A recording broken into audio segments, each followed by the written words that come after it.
Bonjour! Aujourd'hui, je vais vous apprendre à faire la kombucha.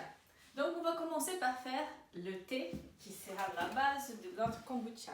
Je vais ajouter 1 litre 700 d'eau très très chaude, 2 sachets de thé noir, ça peut être thé noir, thé vert. Il ne faut pas prendre des thés aromatisés ni des tisanes parce que la kombucha se nourrit des feuilles de thé et surtout du sucre. Et la kombucha aime quoi? Le sucre blanc. 8 cuillères à soupe de sucre, comme ça. On laisse ça de côté et on va commencer maintenant à préparer notre kombucha qui a déjà fermenté pendant 10 jours parce que nous sommes en hiver et donc il fait un peu frais à la maison. Dans les jours d'été, ça peut prendre de 4 jours à 7 jours pour être fermenté. Je vais retirer mon SCOBY avec les mains toujours très très propres. Donc le SCOBY, il grandit, il crée, il forme des couches comme ça qu'après on peut détacher et offrir à nos amis. On met la kombucha où ils étaient pour faire des starters. Donc toujours quand on commence une kombucha, il faut avoir cet environnement déjà acide qu'ils étaient déjà habitués.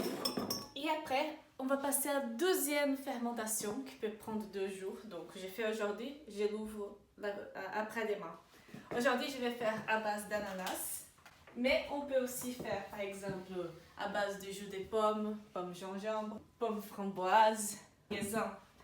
Toujours des jus où il y a beaucoup de sucre naturel parce que la fermentation se fait à partir de sucre. Donc, un jus acide comme des jus de citron, des jus d'orange ne va pas donner une kombucha très pétillante. 60 ml pour une bouteille de 750 ml. Je verse. C'est très important aussi d'avoir une bouteille d'ouverture mécanique comme celle que j'ai ici.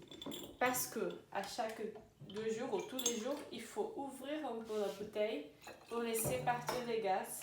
Parce que si on laisse trop longtemps, on peut avoir de belles explosions. Et c'est pas très rigolo parce qu'il y aura du verre partout dans la cuisine.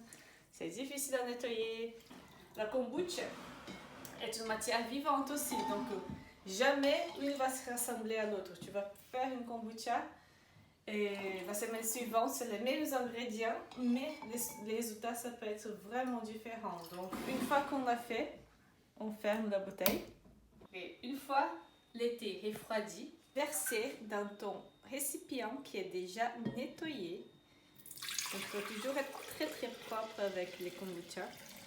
On va mettre les SCOBY dans les récipients.